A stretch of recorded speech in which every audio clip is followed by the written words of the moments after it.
Africa is not our home. The Indians were you. Welcome to the Aboriginal channel. Before I get started, I want to say I appreciate all the positive comments, the subscribers, and the views. Thank you very much. On this episode, we're going to be looking at Louisiana parishes and connecting them to American Indian tribes of that area. Right off the bat, we must notice that the information is not like the information in Mississippi and Alabama. It's a little more hidden for Louisiana, based upon Louisiana was full of Indians, or so-called black folks, from the earliest point. As we look in Louisiana's population by race, when they started counting in 1810, the so-called black population outnumbered the whites by almost 10,000 people. Louisiana is the only state that the black population started off with higher numbers than any other population. So I took it upon myself to patch together where these parishes in Louisiana, or these sections of land, came from. Looking at maps like this, these maps, as an example, down here you see Yankney, Cheeto, Washa, and Chawasha down here in this area. Then when you look up the Washa tribe, it's a sub-tribe of the Chittimaca. The Chawasha, Chittimaca, Washa, Yangna, Cheeto are sub-tribes of Chittimaca. First up, Acadia Parish. Acadia Parish comes from the Attapaca and Opelousas tribes. As we can see right here, Opelousas, and some of it is in Attapacas though. Allen Parish comes from the Attakapas. As we can see, it was formed from Caucasia Parish. Caucasia Parish is all the way over here, as we can see right here. And then as we look right here, it's right here, Attapacas territory, right here. Ascension is Chittimaca and a little bit of Choctaw. Assumption is Chittimaca. Attapacas Parish was discontinued sometime after 1810. Avoyelles Parish is Attapacas, Tunica, and Natchez Indians. Bogard is Attapacas. Beanville is Caddo. Bossier is Caddo. Caddo is Caddo Indians. Caucasia is Attapacas. Codwell is Tunica, Caddo. Cameron is Attapacas. Chattahoola is Tunica. Claiborne is Caddo. Concordia is Natchez. DeSoto is Caddo. East Baton Rouge is Choctaw. East Carroll is Tunica. East Feliciana is Natchez and Choctaw. Evangeline is Opelousas tribe. Feliciana was divided in between East and West Feliciana in 1877. Franklin Parish is Tunica. Grant Parish is Caddo. Iberia Parish is Chittimaca. It was created in 1868, and in 1870, 2 years after it was created, there were 9,000 people counted there, which were mostly Indians getting classified as Negro, colored, or black on the census records. And then 10 years later, the population went up about almost 8,000 people, and that was when European settlers came in between that decade. Iberville is Chittimaca. Jackson is Caddo. Jefferson is Chittimaca.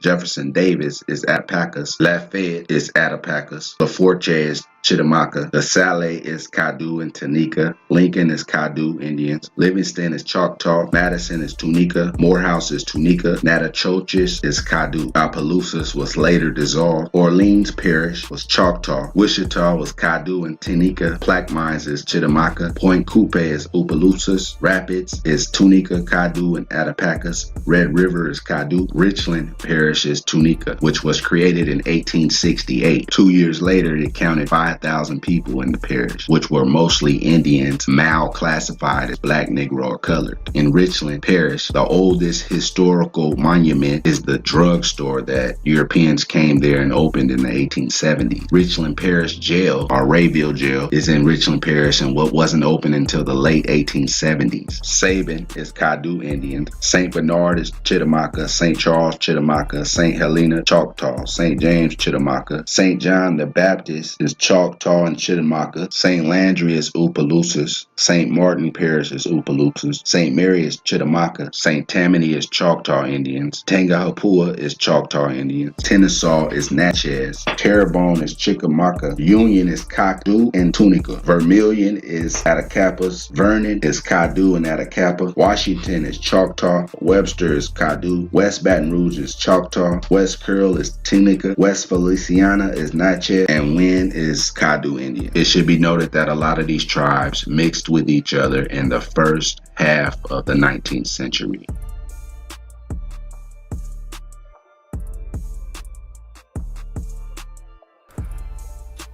I'm not even gonna lie, Buddy went off on that vid right there. I'm not even going front. He had to do some real in-depth research to really like gather all of that information.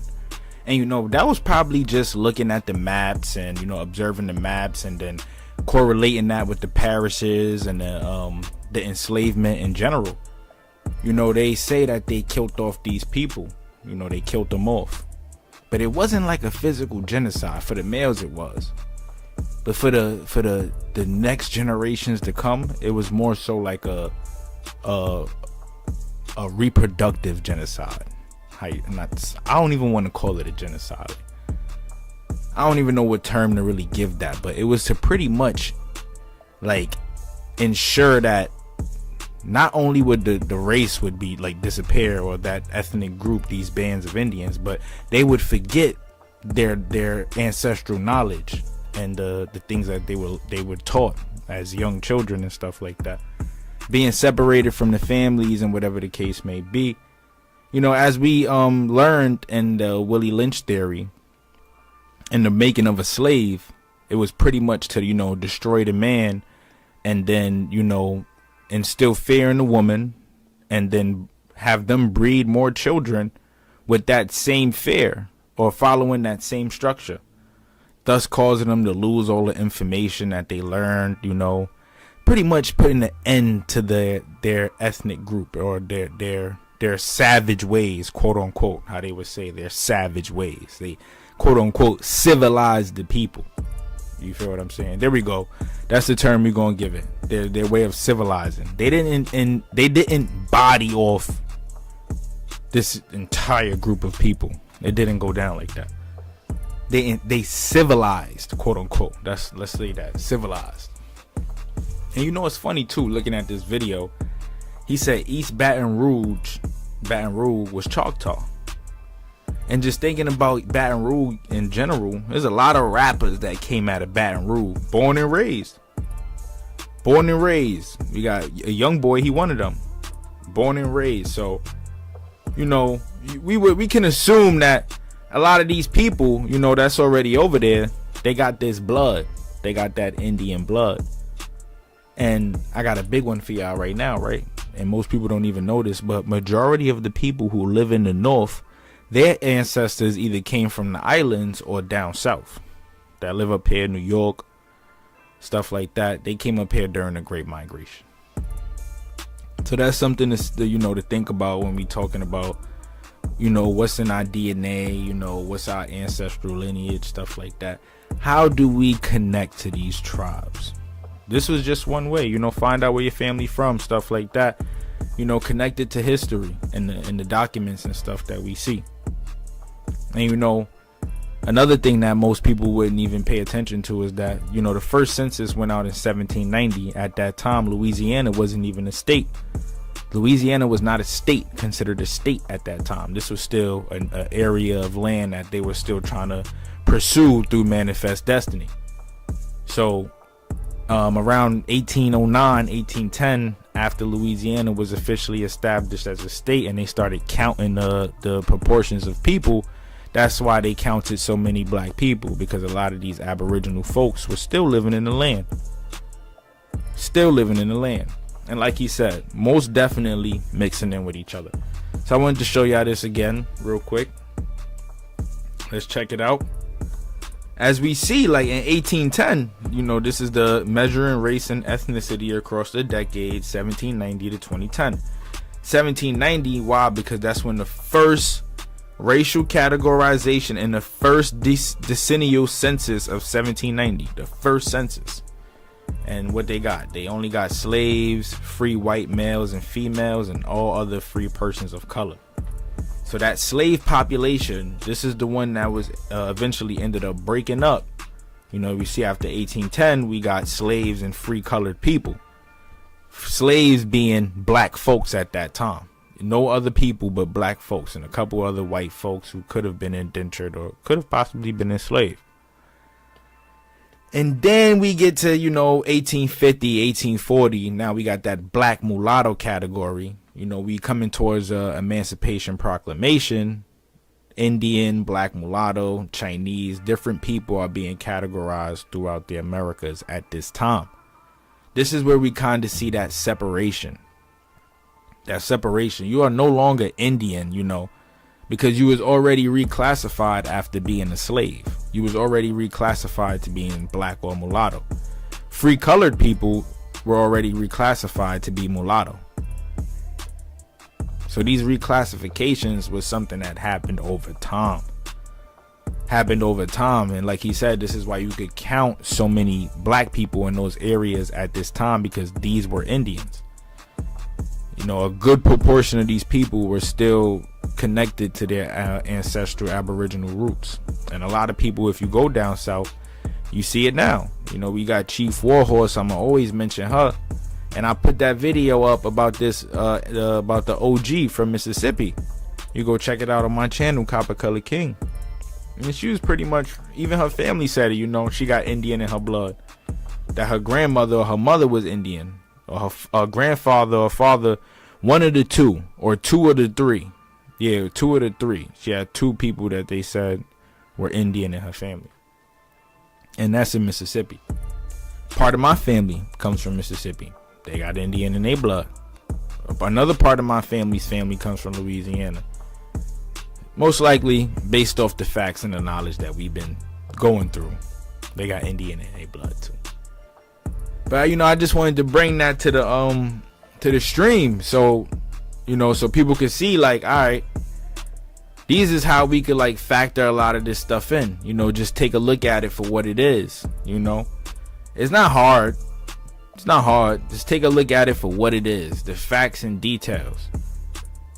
You feel me? A lot of our ancestors was light-skinned too, brown skin, not completely dark, but they had to pick a side. It was either white or black, and they not leaving their kinfolk. So we going with the black side. We going with the black side. Yeah, we slaves. We on the plantation. These was the first slaves in America, ladies and gentlemen. They tell us it was Africans, but that's not entirely true. Actually, in one of these articles that I got at some point when we going through this Indian enslavement in Louisiana, at some point, I'm gonna present to you guys, it's a story, pretty much talking about how a slave master had African partner, and this African partner did his part on rounding up slaves for his slave master, and the slave master was a white man. And this isn't to like disconnect us from people that are African or people from over in Africa. It's more so to point out that it doesn't matter, like African, Indian does not matter. That the slavery was still going on, the enslavement process was still going on. And you got certain people who work together to get these things done, to put all of this together. And it's extremely unfortunate, because it's like, how do you find it so pleasing to like demolish a whole background of people like this, to attempt to demolish a whole background of people like this? You got folks who don't even understand how deep their ancestral roots run. A lot of people don't even care too much about the land they live on. Speaking about America, they would rather leave instead of fight for what's theirs, or whatever the case may be, or instead of put on for what they folks done went through. Work hard, grind, achieve something, succeed. You feel me? Stuff like that. You got to think about that. Black people hate everything about slavery except Christianity. That's another thing. We got to think about that. Because that wasn't the religion that we was, following. Check out one of my past live streams. I showed y'all how they used Christianity and Catholicism to enslave people over here, to pull them away from what they believed in and put them in a world that they wouldn't even be able to understand themselves.